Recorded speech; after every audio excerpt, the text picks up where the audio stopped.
Okay, so this is problem number 13 from page 103 in the ThinkDO book, and it's one of the ones that have the worked out answers in the back. It's a normal approximation to a binomial distribution, and I know that, well, I know that because here, let me see here. For one thing, I'm seeing a percentage, and they aren't telling me any kind of mean or standard deviation. So that's one flag that I know that this is a categorical variable. And then what else? I know that 48% of Americans are satisfied with their job. Well, since this is a binomial distribution, we can find the mean of that here. Let me do this. I'm going to go back and use this.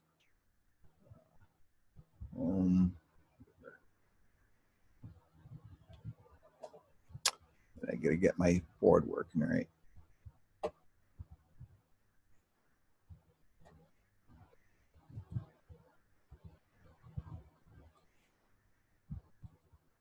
Okay, good. Now I'm back here. So I know that since I have, let's see, what do I have?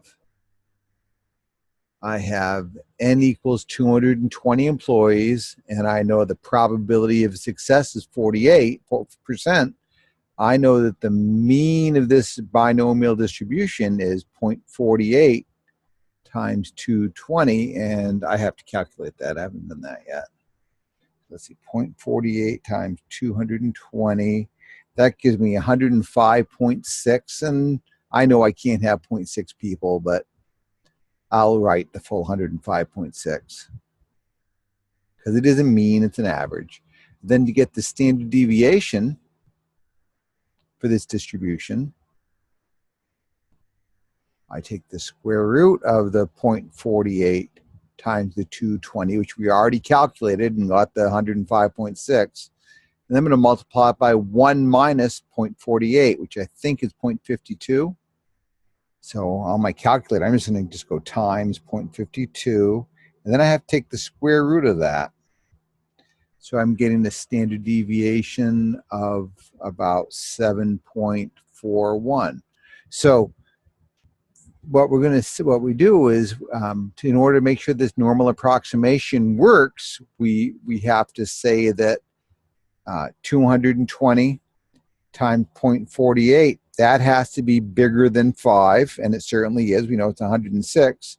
And we also have to know that 220 times 0.52 is going to be bigger than 5. Well, if 48% of 220 is more than 5, so isn't 52%.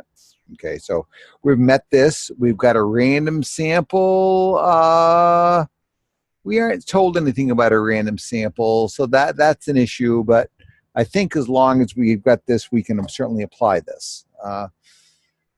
So we know it's a binomial distribution, and we know we can use a normal approximation for it. So what that means is we can use z-scores, we can use normal curves.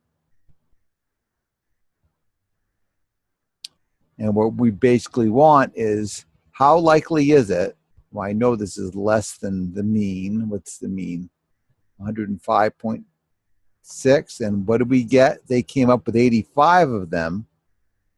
So we want to know what's the probability of getting a sample of 220 people where only 85 of them are happy with their job. So what we do is we go to a z-score,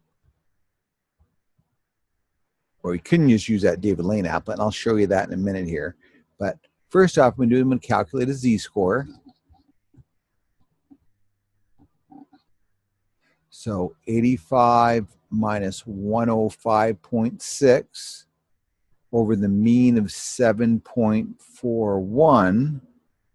And then if I grab my handy dandy calculator here, let's see. 85 minus 105.6 divided by 7.41. I'm getting a z-score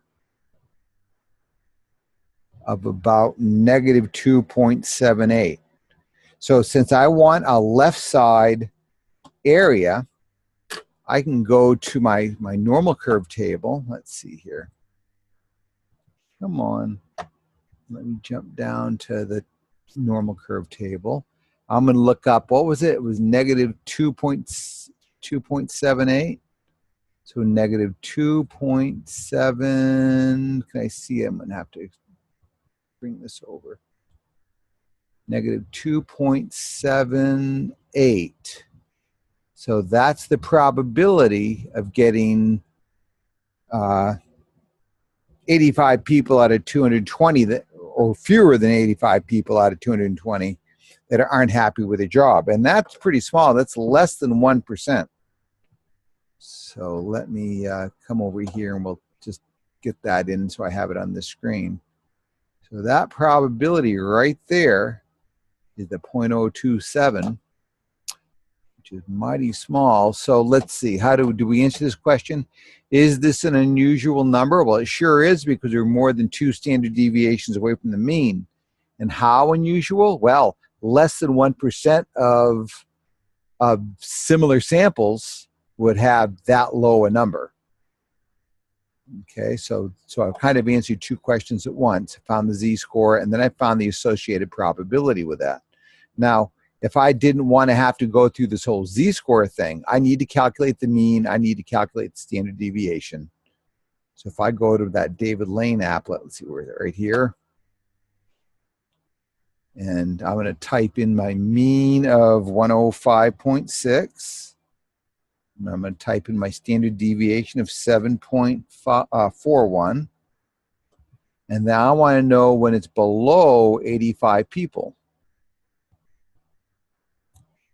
And there's the probability that, well, how about that? That's exactly what the table showed us. That doesn't usually happen.